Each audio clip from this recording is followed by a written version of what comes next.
So I was at my dad's studio over the weekend, and he asked me if I could do a like podcast style interview between me, him, and my sister, talking about just like music stuff. So my dad's social media is ridiculous, and my sister's is growing steadily as well, and they just sing and play instruments and all this stuff.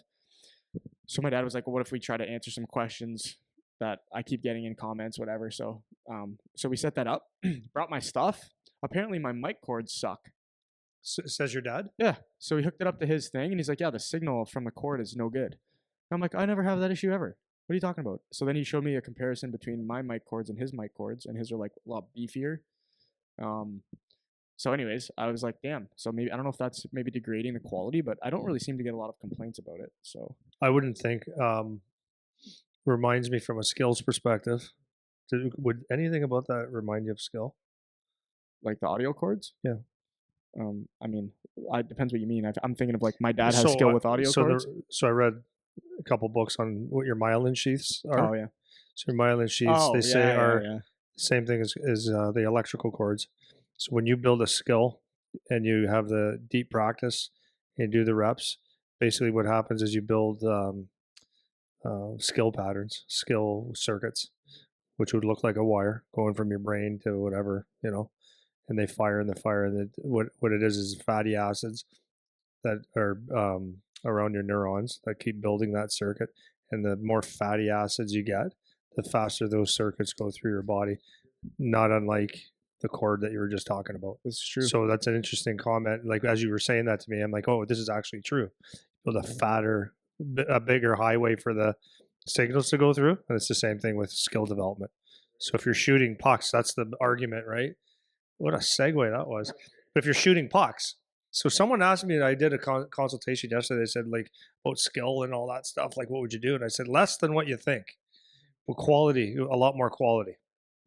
So I said, like, if you're going to shoot pucks, I think it's really important shooting pucks, for example.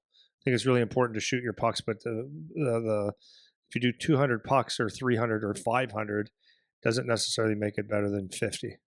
Because if you do 50 with intent and asking yourself questions and studying the shot itself and saying, why was that good? Why was that bad? If I try this, if I try that, and have real intent on every shot, trying to make it as accurate as you can, all those things, your deliberate practice will be a lot better than just volume. So that's a good analogy. So that's how you build the circuits. So you could do a lot of reps. So that's what I was saying to those guys, is you could do a lot of reps, and if you're not fixing anything along the way, you're getting really good at being the same or getting bad habits or whatever. So does that make sense? Yeah. You get really good at doing the same, not necessarily getting really good at getting better. And you want to train to get better. It's funny though, like, sorry to cut you off one more time. That's okay, go ahead. That's what I do though. This is what we do. Just in the practice today, we're doing some stuff, like, and I was, and Bo was running the practice today. I was there just being me.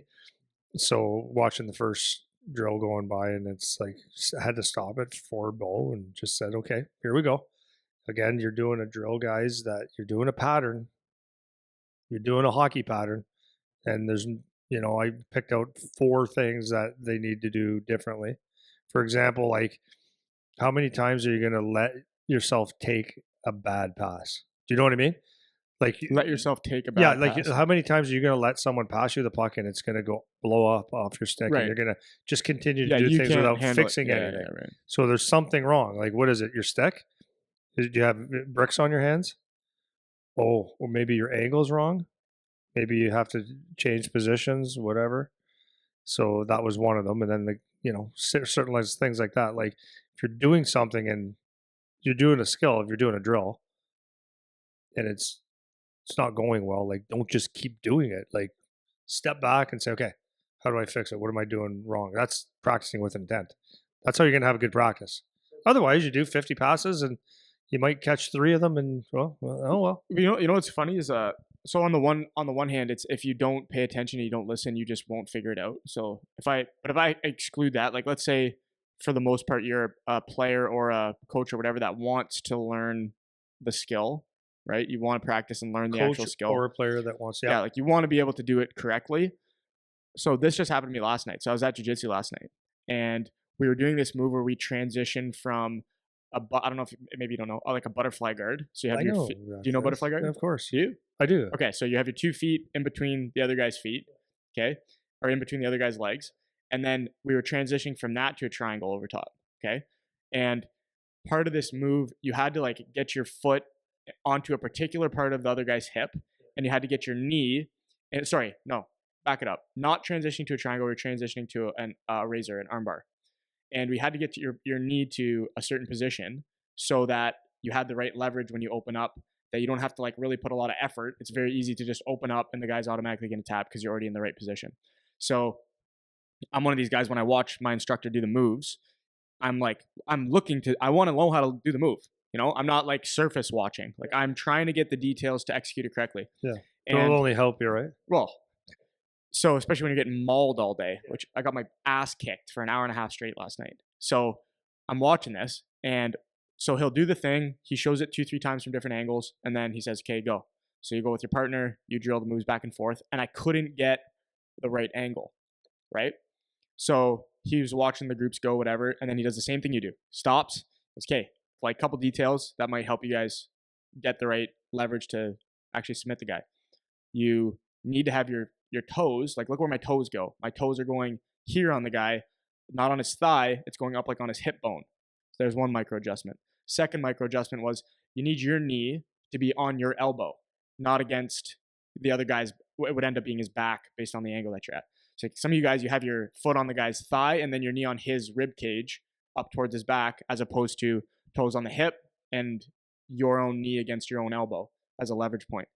And I didn't notice that when I was looking at, I don't know what I was looking at. Like when he did the demo, I felt like I was watching what he wants, but those little details, those little micro adjustments, I didn't notice. And my point of bringing that up is, as the instructors, as frustrating as it is, this is what I've been really on this like the last little bit, is I'm constantly trying to remind myself what it's like to be the person that doesn't know. And that's why I love going to jiu-jitsu, because I'm the new guy. Like I'm in that exact mode of a lot of these guys on the ice that we're teaching.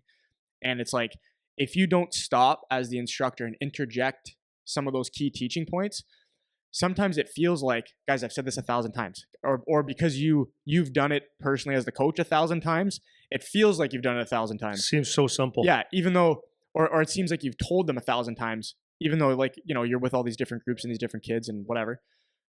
So that is just part of the process. It's like the fact that you can stop and interject some teaching points of like actual technical things that will be helpful. So if you stop and say, "Hey guys, like how many times are you going to let the pass get blown up off your blade?" But you don't follow up with, "Try this." Like you said, your angle could be off, right? Whatever the examples were that you gave on how to corral that puck a little bit better. That's key to actually giving good instruction so they can learn, for the kids that want to learn. Yeah. So I had this exact thing. And it improved right away. For sure. Because they became aware of it again. Yes. Right. And like for some kids, like it doesn't matter what you do. They're just not going to give a rip and like whatever. But most of the kids probably want to learn to a degree. And it's funny when you're saying that. I was flashing that thing last night happened. And I said that, I ended up saying that to my instructor. I was like, it's funny because like sometimes you don't know what to pay attention to. There's so many, these are complex movements. You know, when you're on the ice, it's a complex movement. Right? You got to stick. Both your arms are doing something. Both your legs are doing something. Your eyes are doing something. Right? Your posture and your hips, all this stuff. It's a complicated move. So when you're demonstrating how to do something, I might think I'm looking at the right thing, but I'm not. And then I miss a micro detail that all it is that little thing. You know, it's just a little angle. It's just a little step. It's just a little whatever. And so like the two pieces of that is, that's why it's important for the players to actually ask questions and try to find those little details that are going to refine a skill for you. And then the other part as the instructor is making sure that your interjection is actually something useful, where you demonstrated the drill, they're not doing it well, you don't just stop and give them shit and then try again without any correction. Like give them some points on doing it. And sometimes it's obviously like it's happened with our guys where they're just going through the motions and not really paying attention. You got to give them a crack for that reason too. But a lot of times those little micro details actually make a big difference. And that was just happened to me exactly last night in a different domain, which is what it keeps me humble. I can see exactly what you're saying though, because if I was picturing as you were explaining that move, and you're probably watching. Okay, so you're if anyone's not if you're not watching this, you're on video. Sorry to mess your life up here. But if you're looking at, okay, you're probably looking at how he's rolling out of it. Okay, and he got his left leg up there, and then he pressed down, and you're like, okay, I can just like do that. So you've got that mental picture of, okay, it's right, but it's not even close to right, because, and he not failed to tell you, but the steps of teaching, because you can't give you 500 bullet points. So when you're doing it, you realize, oh, my feet or my toes or whatever are 3 inches behind where it should be on this person's body. So for me to do this, like now it's all muscle, it doesn't actually work. Whereas if I put it 3 inches ahead, now it's like in a perfect spot where I have leverage. I'm making this up, right? I have leverage over him. Yeah. Now cranking him into an arm bar is going to be a lot easier because he has no choice. And my body is in a position where it's steady and I don't have to use all my power. It's now just cranking it and using my body against his, but the knee and the hip have to be in the right position to do that, or else it's just the stronger guy wins. Yeah, and that's exactly how it was. Like you were there. Well, and it keeps popping into my head when through jiu-jitsu for me, because I'm still very new. It's like how you always say, if it feels wrong, it's probably wrong. That is so true. It's crazy, because as soon as I made those little micro adjustments, it was like I think the way I've been thinking about it too is there's just a lack of specificity and how you think about executing the skill until those little details are pointed out. So for example, I watch him do the move first and I see where his leg is, like, so his top side leg, it's like kind of on the hip and his knee's kind of up towards the back area. But maybe I didn't really pay attention to where exactly is the knee, where exactly is the foot. Why would you? Right. This is my point. Because you're right. You know. So I go to execute the move and I know my leg is in the right area, right? Like I look somewhat like what he's doing, but then I go to put the submission on and it's like, I got to like crank it. And I'm like, it shouldn't be this hard. Like there's no way it's this hard, you know? And so he noticed it on me first, and then my partner, and then he noticed it on a couple other groups. And then he like stopped the class same way that you do on the ice. And he's like, hey, this detail. Okay, try that, go. And we did it, first one. It's like, I barely had to turn and I'm already like hyperextend the guy's elbow right away. And I'm like, I feel like I didn't even have to try. So if you're in the class and you're actually you're going to learn a ton. And if you're there to hopefully take a shortcut, you'll never get it. Yeah, for sure. And like the frustration of it, of not getting it, like I'm right back in that too. Like I'm right back in that. I do it 2, 3, 4 times and I'm like, man, like something's wrong. I don't know what the detail is I'm missing. I'm missing something here. And I remember that on the ice. Well, so that goes back to how we started this whole podcast. It's still one wire. It's not a big circuit yet. That's why it needs to be done over and over in different situations where it's natural. So that we'll take that to shooting a puck now. It's like, if you have to really, let's say you're shooting off your inside foot and you're just learning, like the most common thing for me, anybody that's shooting off your inside foot in stride. So left hand shot, left leg. That's where you're shooting from.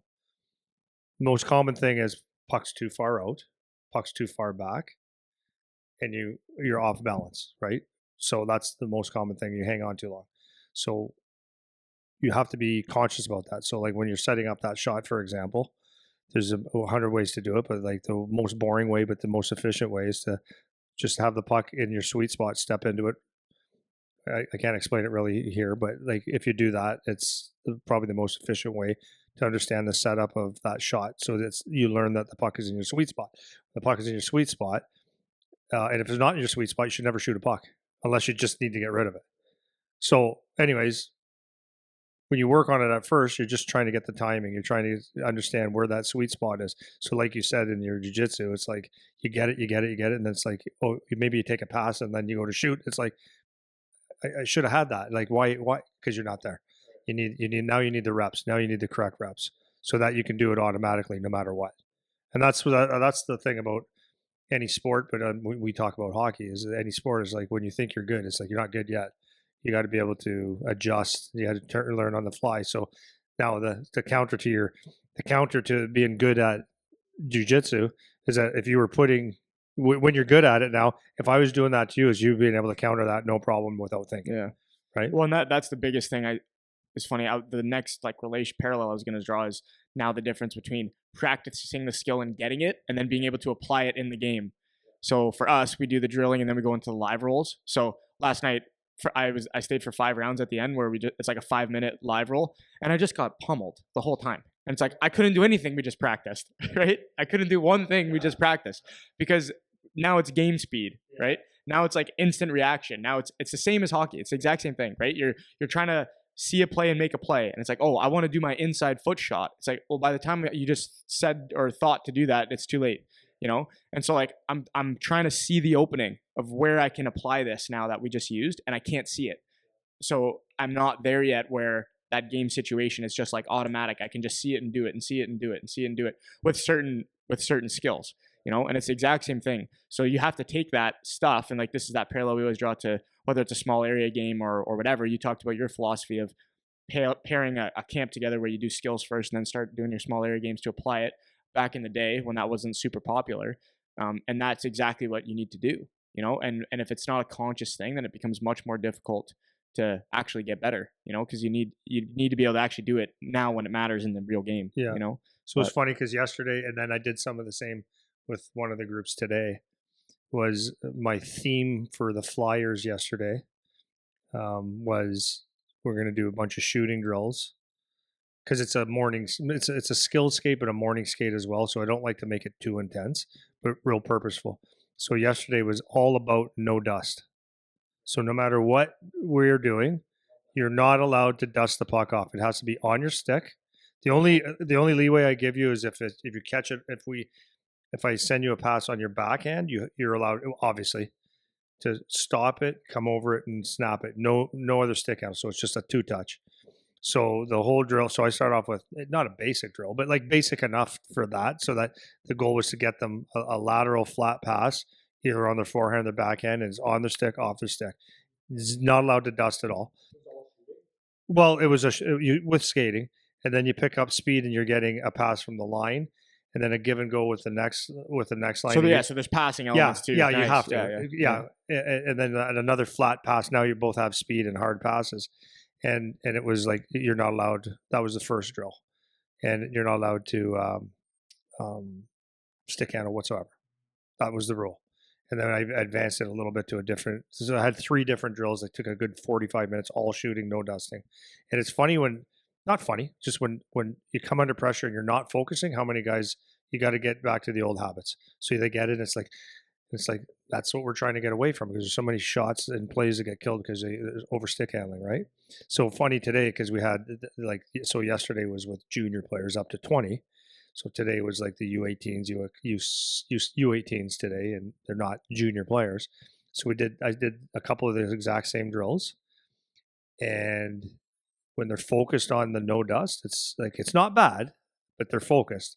Then as soon as we started doing a drill or any type of battle or anything, when they got that exact same pass in that game, it was like now they dust it off. So like that's just to show you, it's not they're stupid or I'm stupid or I'm smarter than them or they just don't get it. It's nothing to do with that. It's just it takes time to realize that you don't have to do the extra to just get the shot off, right? Like to get the shot off quick. And that's for a lot of goal scorers, that's all it is. Or even making plays. See so many times. I watch a lot of hockey now. I just see like at major junior level, like OHL even, is you'll see a guy get a pass and it's like before they can do anything, it's like they dust it off and it's like that second dust or third dust that you just did, that could have been on someone's stick. And you saw it. You're looking, you go, and your mind's saying, okay, I got it. Okay, there it is. It's 1-2. And it's like, that's enough time for you to get in my lane or to take it away or for a lot of things to happen in that 10th of a second. Hockey's fast, right? So that's why it's important to like really hone in your skills. So like I'll say it again, then we can move on to our next thing is like a mature person can go to practice and actually practice. But I mean that very sincerely. It takes maturity and it takes a real sincere focus to say, I'm coming to practice to work on this today, no matter what this things I'm going to do for myself. So whether that's a shooting or I'm going to have my quick starts, I'm going to catch everything on my back end, whatever it is, have an intent in practice is a mature thing, but it's very helpful. and your skill will exponentially get better. Yeah, I think my next couple things relate like somewhat to this stuff too. Um, I had a couple videos. What were I forget what we were talking about. I think it was 2 episodes ago. We were talking about playing with other guys, like having different line mates and this kind of stuff. And I gave an example of with guys on my team for the sake of like trying to balance lines. Sometimes you'll put a stronger player with a weaker player, a stronger defenseman with a weaker defenseman, and the results of that. That was one. And then there was another one we were talking about how part of your job as a hockey player is to make other players better. And there was just a lot of discussion in those videos about, well, if you are always playing with like weaker players, like that kind of hurts you as an individual. Scouts aren't you're not going to get as many points. Scouts aren't going to see as much. Yada yada yada along that thread. Then there was the other guys where it's like it's circumstantial. Like sometimes you want to load up your line and like try to make the other guys pick it up and this kind of stuff. So there's just a lot of back and forth. So I wanted to kind of talk about that stuff a little bit again.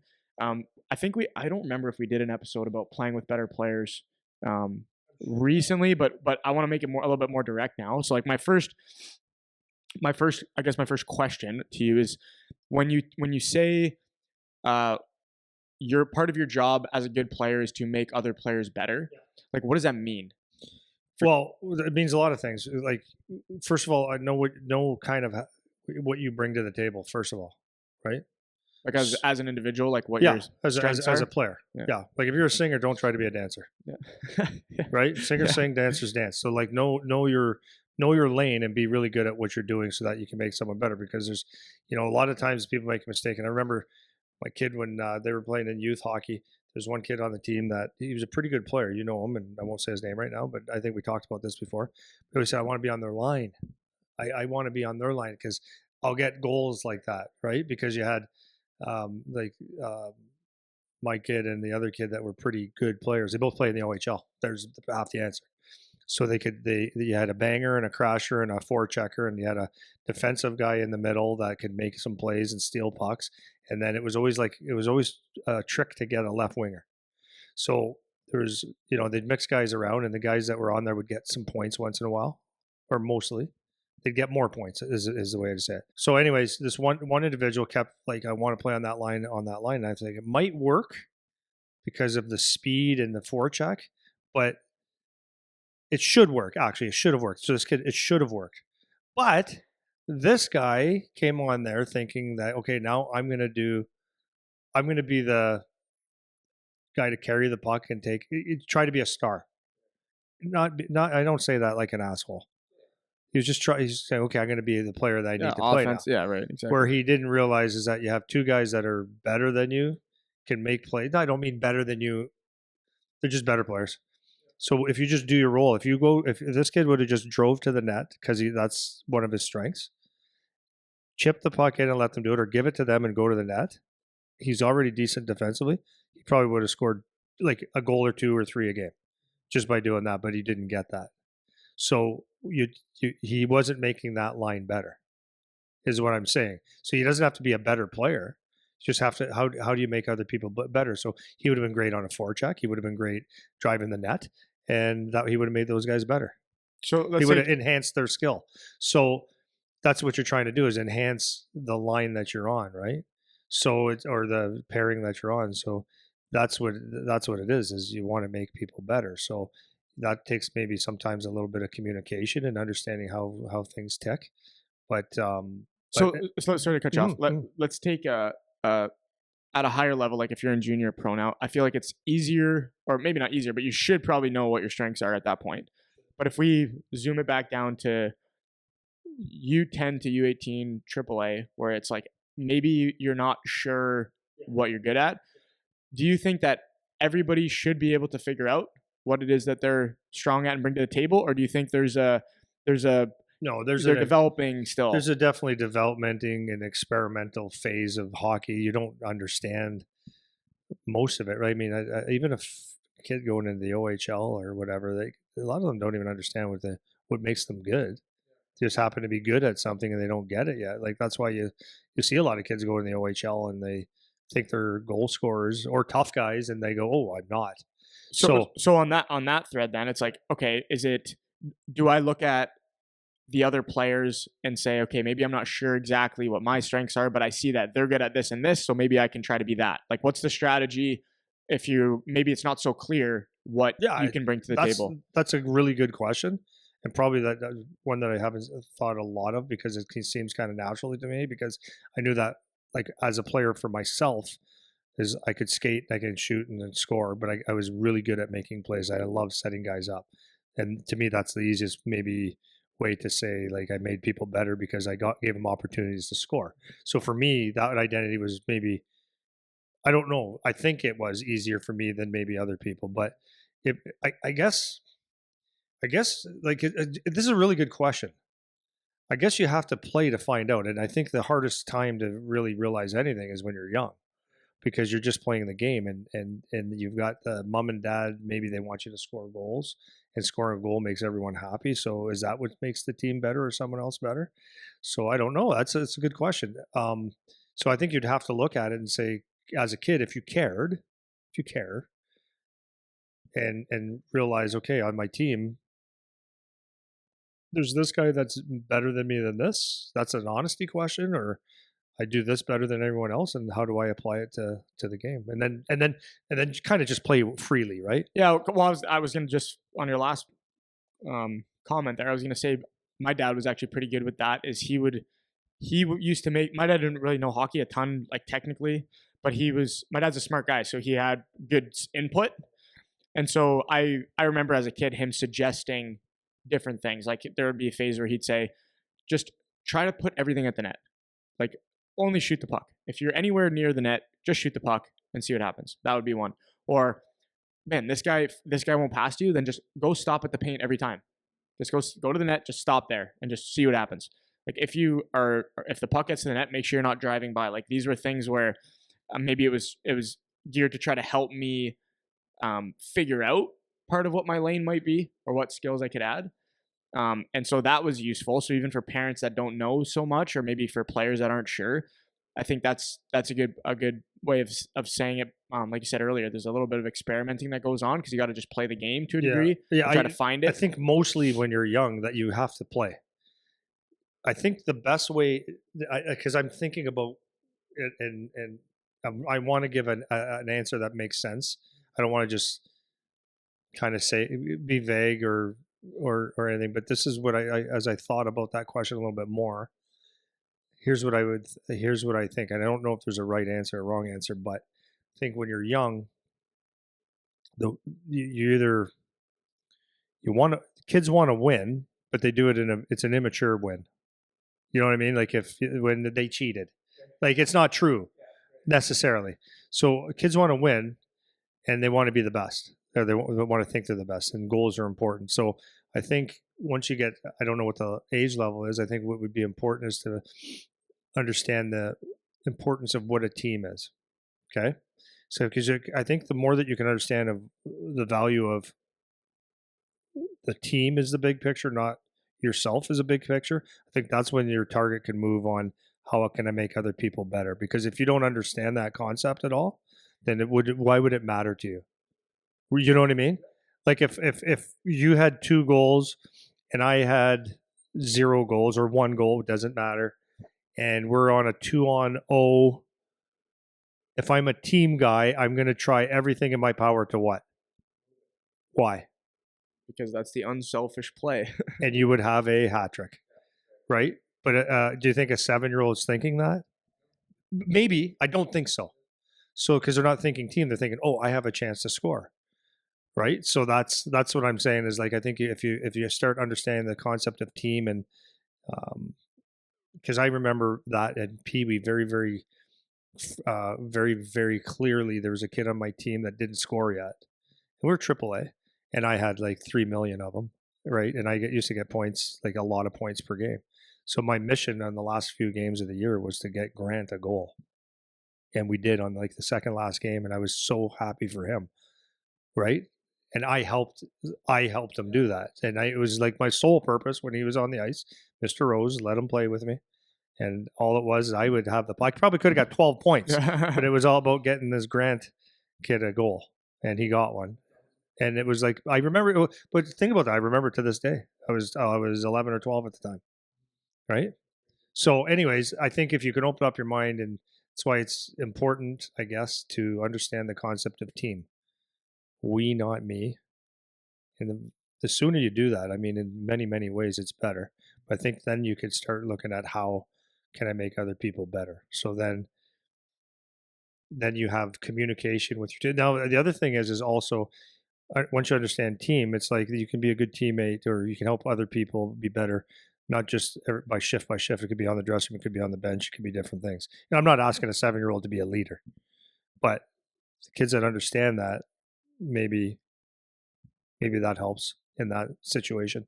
So do you think that for some, like, so when you talk about making other players better, do you think that's something that comes more naturally to guys than other players? Do you think it's something that's unintentional versus intentional, or do you think it's something that can be taught?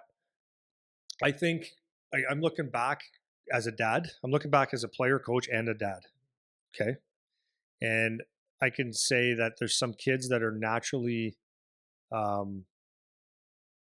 protective. They'll take care of their own.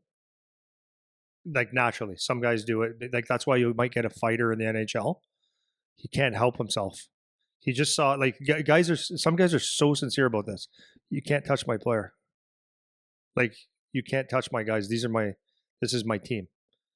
You get near one of my guys, I'll, and they mean it from the heart. Some guys have to know, okay, this is my role. I have to do it. It's not the same. It's not the big brother. So I think I would say that with leadership too. There's some kids that just kind of say, no, guys, we can't do that. Like, I don't know if that's a mom and dad teaching them right and wrong from an early age. I don't know if that's an innate thing. I don't know. But I've seen certain kids they care about things that other people don't care about. They care about the team. Like, they care about their own play, but they care about the team first, or they care about other people. And I think that's something that is not 100%. I think there's a part of it. The guys that can't help themselves, that's just in them. They're going to take care of that team, and that's a value.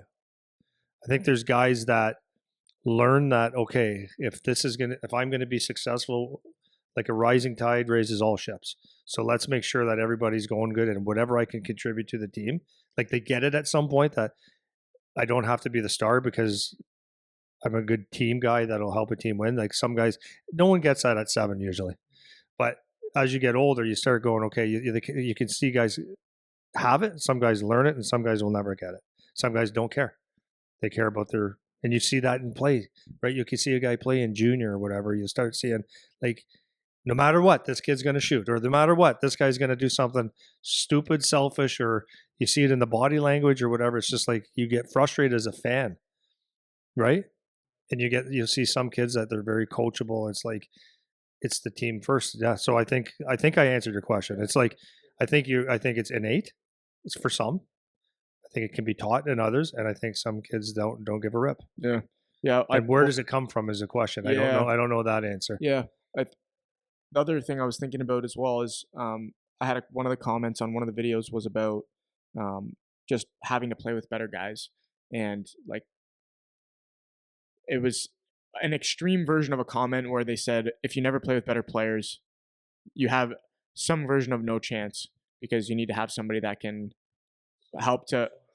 Okay, so like my example that I gave back to them, I'm like, okay, so like what did Crosby and McDavid and Connor Bedard and all these guys who were the best by a mile every time they played anywhere, how did they do it?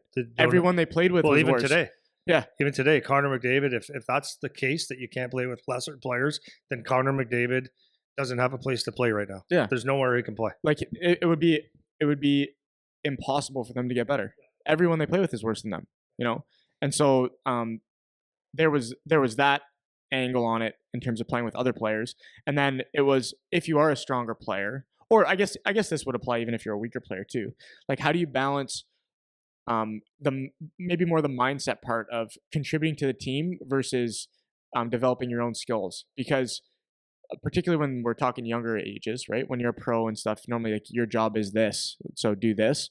But if I'm a 13-year-old and it's not really clear, like what is my limit, right? So I was talking with Mac the other day about one of these guys that, or you even mentioned it today, how like his effort has now really picked up to the point where it's like it seems like he's much more interested and could turn into a pretty good player.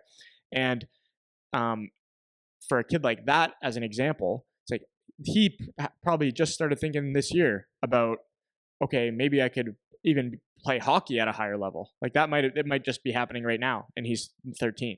You know, so for that kind of guy, and he's one of these kids who's like a real team focused guy. Where does he draw the line as an individual of, okay, I'm going to do this because my coach asked me to do this, right? Like he wants me to win faceoffs and kill penalties and do these things that would be more in the box of non-offense, as an example. How do I balance that with trying to develop my own skills, maybe in a way that maybe this line I'm on already has covered? So let's say I'm on a line with a guy that's a good shooter. It's like, okay, I still want to be a good shooter, right? Like I still want to learn how to be a good shooter. I want that tool in my tool belt. But on this line, maybe I need to be more of a passer because they already have a shooter, right? That's something we've talked about before. It's like filling the hole of whatever you need on that line. So how, from the individual side, like what are your thoughts about that? Like I need to develop my own ability to do this stuff, but then I do want to contribute to. Yeah, nothing gets in your way. I don't think anything gets in your way. I mean, I've seen that. See with my own kid, I've seen him play. Have to go down to a checking role several times because that's what the team needed, and it's like I'm sure there was a part of him saying, "Ah, man, that's my opportunity here to be great." But he goes, "Okay, but I got to do what the team does," and he does it. And he plays a role, and he still gets to do all this stuff, and then he's got to play on top lines and all that stuff. And it's the attitude with that is, I think you can overthink that way too much. Like if you're playing with plugs, you're not going to get the same offensive opportunities. But like Jocko says, if something's bad, then good. Like honestly, like you have an opportunity to be really good at something else. Like let's just go to a bad team versus a good team. If you play on a bad, like a horrible team, it's like good because like all this stuff, like it's overthought way too much. If you're actually going to be a hockey player at some point in your career, you're going to play on a bad team with some bad players at some point, or not as good players as you, or whatever.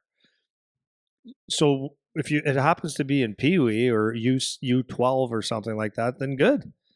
It's okay. And at some point, you're probably going to play on a really good team, and it's good. So like, it doesn't. That stuff is overthought, I think, well too, because like you just have to play hockey. Now, going back to your point of if you're kind of like, I think first of all, overthinking that as well. It's like you don't when you're not playing junior hockey and you're playing youth hockey, I don't think that you have to look at your line and go, okay, he's a shooter, so I should just make sure he gets the pucks so he can shoot. Like, no, you still have to play hockey. It's just the thing is that when he does get the puck, he's maybe have a better opportunity to score, but you don't have to do everything to get him the puck. You can still play your game. So there's nothing that says you can't do that. And I don't know if Zach Hyman would be the best example, but when he first started in the NHL, he was a checker. That's it. That's all. That's all he was ever going to be. Someone's going to say, whatever. But that's what he was. He was a late round pick, and he was a fourth line guy that worked real hard. And so, okay, let's take that. Went from fourth line to being a 50-goal scorer. How? Just the exact same scenarios you had. He played on the checking role. He shut down guys, and he became really good at it. But he worked on his shooting. He worked on his skills. He probably practiced with very, very good intent. And every time he got a chance to, and he was intelligent, every time he got a chance to look at what line he was on, he probably could look around and say, okay, I can get some points here. But he played his game, and he was able to contribute at every level. And really, as a hockey player, that's not every level, every line. Really, as a hockey player, if you're going to be really good, that would be the ultimate goal. Is that if you're a fourth line player, you can play on the third or the second or the first, or if you're a first line player or a second line player, that's where a lot of guys fail in life, is that they're only first line players. They can't be third and fourth line guys because not getting enough ice, not getting enough leeway to make decisions and shutting guys down. That's where their career can end. and also vice versa. A fourth line guy that can never handle a puck doesn't get to play. But anyways, my point is that it's overthought. I really do believe that it's overthought. In whatever situation you're in, like if you're playing on the top line and maybe you shouldn't be, or you should, it doesn't matter, is make sure that you are valuable on that line, right? So if you're on a top line that scores all the goals, like the next size of that would be, don't forget that you have to play the other side of the puck. Because I think everything that we look at, it's very easy to look at it short term. Say, yeah, well, he got 100 goals. Okay. Can he play the D zone at all? Does he check at all? Because if you don't do that, that 100 goals will mean nothing in 4 years when you're actually playing junior or something. So I think looking at things long term is going to be really, really important to play the complete game. And if you have to be playing on a checking role, or if you're on the third line playing with guys that aren't quite as good, just make sure in your practice reps and all that stuff, like you can get with other guys and make plays and continue to be the best passer. Like set it a goal. Like if you're so good, and this is what I always say to people, if you're so good that you can't play with other people, like take that line, throw them on your back, and make it good. Because that's what a real good hockey player is going to do. Period. In some way. So on that kind of note too, is like stepping in and playing with higher skilled players. I remember even this more so in the dynamic of being a younger guy playing with older players, but whether it's you were on the third line and now you're gonna get an opportunity to play with the first line. If we just put our hat on of being that guy, the guy that is getting the opportunity now to play with the better players, what are some of like the common things that you think of in terms of like why that could be challenging for that player? And like how to overcome some of that stuff. So like the things that popped to my head, the reason I'm asking the question is I was thinking about a guy like Hyman as your example, is the first time he got an opportunity to play with McDavid, let's say, or before he went to play with those guys in Toronto, when he got the opportunity to play up. And he's like, oh, okay, maybe I'm not just a third or fourth line guy. And maybe he didn't think this. I'm just using it as an example. But he gets an opportunity to play with these guys. Maybe at the NHL level, it's not the same as for youth, but the mindset kind of piece of it, you know. So I'm going to jump up and play with these guys. Like, what are some of the things that might get in the way, or like might be difficult to manage when you're in that situation? Does that make sense? I'll tell you this: when I played on under 17s, we went to it was called the ESO World Challenge then, right? We had some guys on our team that were really good. So I remember like the Shanahan. So I played with Shanahan, Luke Richardson, Jeff Harding, bunch of guys, but that was our team, right? I remember watching Jeff Harding. He was 6'4", blonde kid from Toronto. He looked like he was 47. Big boy. Yeah, great guy too. He used to he had some good tunes with Misled. That's where I got that downloaded in my Cool in the Gang. Misled from Jeff Harding. Anyways, he had the blonde hair. He looked like a beach boy. He got on the ice and he was smooth. And I was watching how he did some stick handling and stuff, and I was like, right away in the summertime when I saw it, I wanted to incorporate it. And I was trying it in different areas, and you know what the problem was with that? It wasn't me.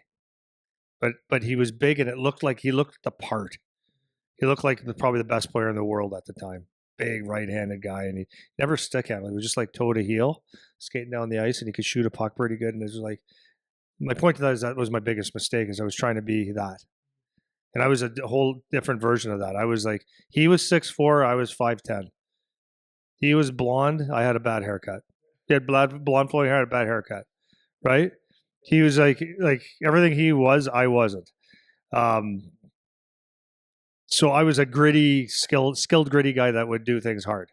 He was like smooth, and he was gritty, but he was like, it never looked like effort. So I kind of wanted to, I want to look like that. So my point is, if you get put in a situation, is like, and this is especially at higher levels, is don't think you have to be that. So if you get to play with Connor McDavid, you're not Connor McDavid. You're you. If you're playing with, I'm thinking someone in junior that's really good that maybe could stick out. Anyways, don't confuse yourself with that. You know, if you're like a defenseman, if you're paired with Cale Makar, you don't have to be Cale Makar. What you have to do is support Cale Makar to be really good and stay there. So I think where Zach Hyman's biggest gift or intelligence that he had was that he worked hard. And this is why I say, like, learn how to have those habits that'll make you great. Because most people are never going to have the speed. Nobody has the speed of the McKinnon, McDavid, right? The hands, hard to come by. McKinnon with the speed in the hands, like that's not what you're going to be. Like there's only one of them. So if you think that's how you're going to play to stay on that line or make him better, no. But what you can do, as Zach Hyman did, as when they were coming down the ice, he would go in a straight line, put his head down, put stick down, drive to the far post or whatever post, stick down, and there might be a tap in there. If there's a loose puck, he's phenomenal on the forecheck. If you watch Zach Hyman forechecks, you just go clips, watch him forecheck. He dumps it into a place where he can get a lot of times first on the puck to control how the puck's going to be managed. So that if he has the puck and can manage it, and he knows McDavid and Draisaitl or whoever he's playing with is on the ice, good chance good things are going to happen. So that's how he can make them better. Because yes, McDavid could be a great forechecker, but like you want him to have the puck. Whatever. Anyways, if you can enhance and get the puck to him, that's better. And then he learned to get in front of the net and basically, and this is a huge compliment. Out of his 50 some goals last year, probably 48 to 50 of them were you could have scored with a shovel, which is good. That means you're in the dirty areas, which a lot of guys don't do.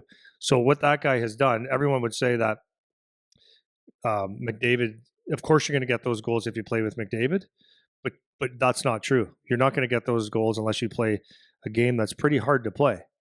And it's not, is it ultra skilled? Yes and no. I have never minimized any skill in a game as not skill.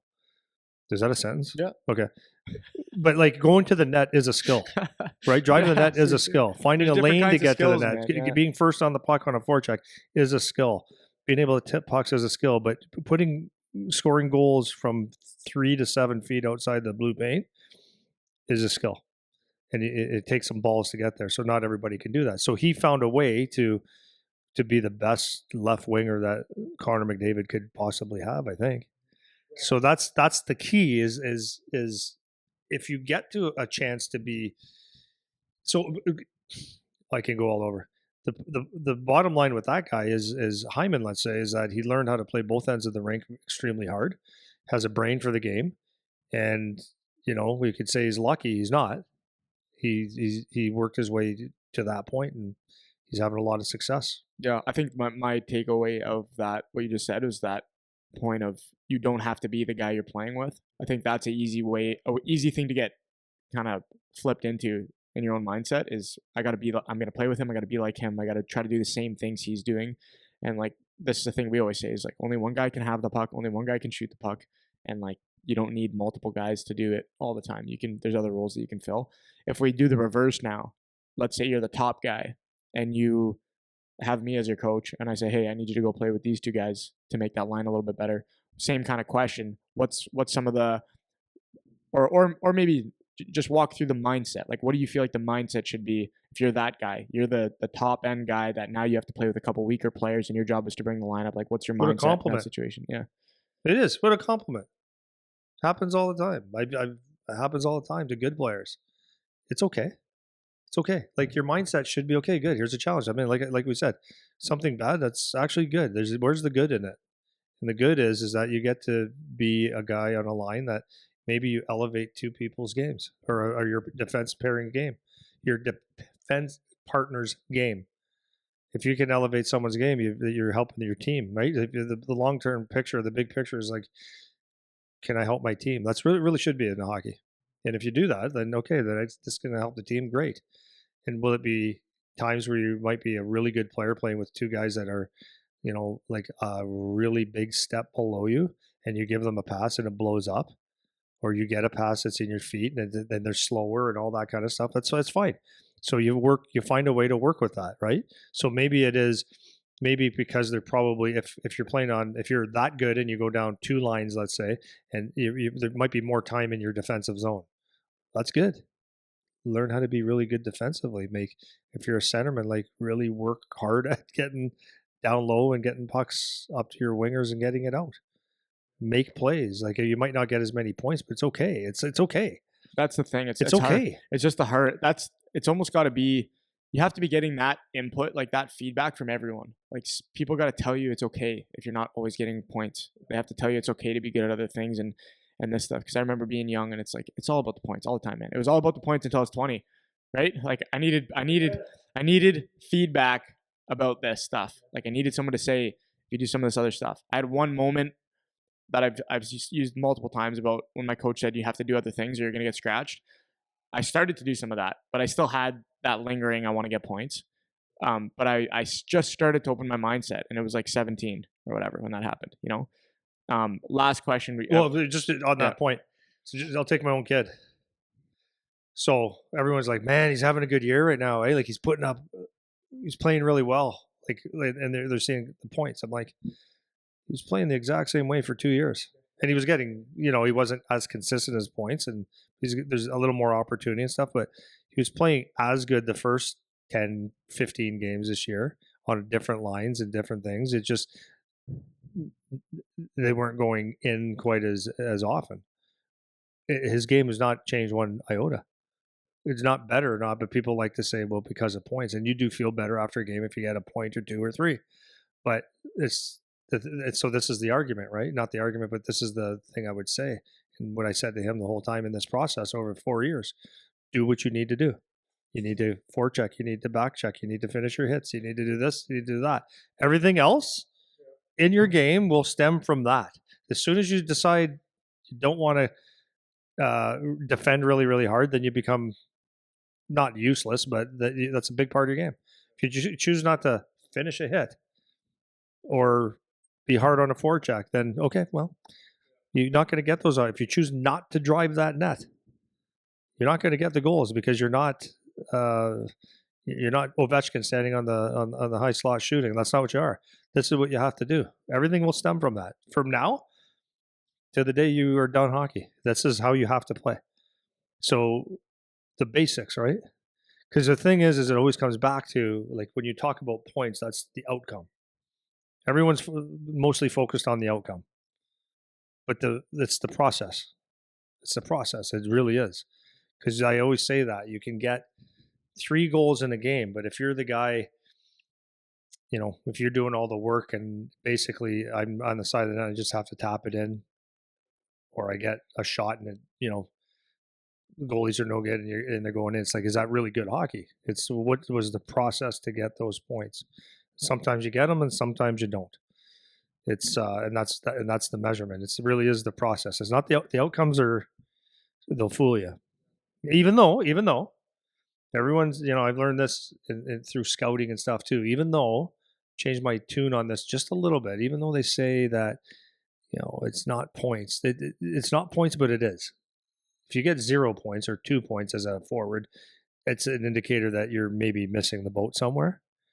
So it's like you do want to contribute offensively, but it's the process. It's the freaking process. Yeah, I think the points for me is like that's like if I'm a scout making a first pass, watching, what's gonna first grab my attention is always gonna be points, just because it's the first indicator, right? It's the first indicator that I can see. It's on paper. If you're looking at stats, that's the one that's going to stand out. And then once you get to know a player a little bit better, maybe it matters less or more, right? But it is always a leading indicator, especially when you're younger. So it's not that the points don't matter or anything, but a lot of times they'll come from just doing the right things, like you're saying. But my last question, I know you've answered this one before, but how much does playing with better players affect your individual career path, ability to play a higher level, ability to get exposure, anything in that realm? Like, how much does playing with better players matter to you? Okay, so if I'm scouting and I know I'm watching, like, I'm just saying youth hockey, we're watching one of the top teams, let's say like the Marlies, the Junior Canadians, the Honeybakes, Little Caesar games, and I'm on the second line, like I'm playing with some pretty good players most likely. Does it help? It might. It might. It would help because you're winning and you're deep in tournaments and you're probably putting up points and stuff, but it's surface level. It's surface level. Like, that's what I'm saying. That's what I said earlier about that long game is short term. It might help you get noticed, but long term, will it help you be a player? And the answer is maybe, maybe not. But it comes back to process again. Process, not outcomes. Like playing with good players. Are they making you better, or are you making them better, or is it a combo? If it's they're making you better, then that's probably not the best thing. Because just think of it, Zach Hyman. That's what people say. Well, yeah, anybody will get points if you're playing with McDavid, and that could be true if you're watching someone playing with a really good in their draft year, a couple really good players. You can say, well, yeah, of course he got points. He plays with them.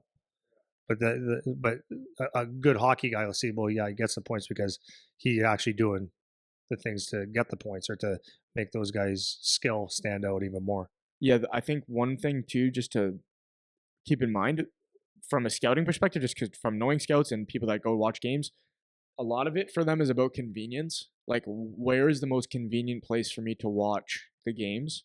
Like, where can I see the most amount of players in the shortest amount of time where I can just spend a day or two and just see a whole bunch of guys play? And so if you're on a team that is at big tournaments and they're in like these central locations, just where it's more likely that scouts will gather, from an exposure perspective, like that's what a lot of scouts think. And like we know that just because that's we talk to them. It's like, yeah, I'm going to go to this tournament, that tournament, this tournament, because I can see 30 teams instead of driving to Thunder Bay right, for one game. And that doesn't mean that if you have a game in Windsor, Ontario one night that there's no scouts there, because they do go to those games as well, right? We've been there standing with them, right?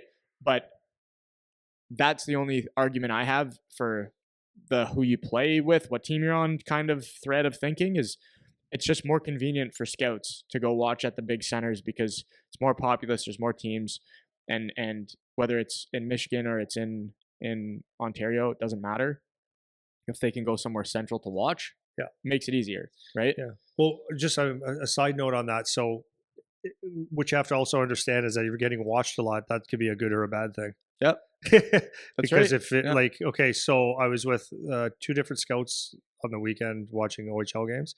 And one of them was like, Andy, because he goes, I know you watch.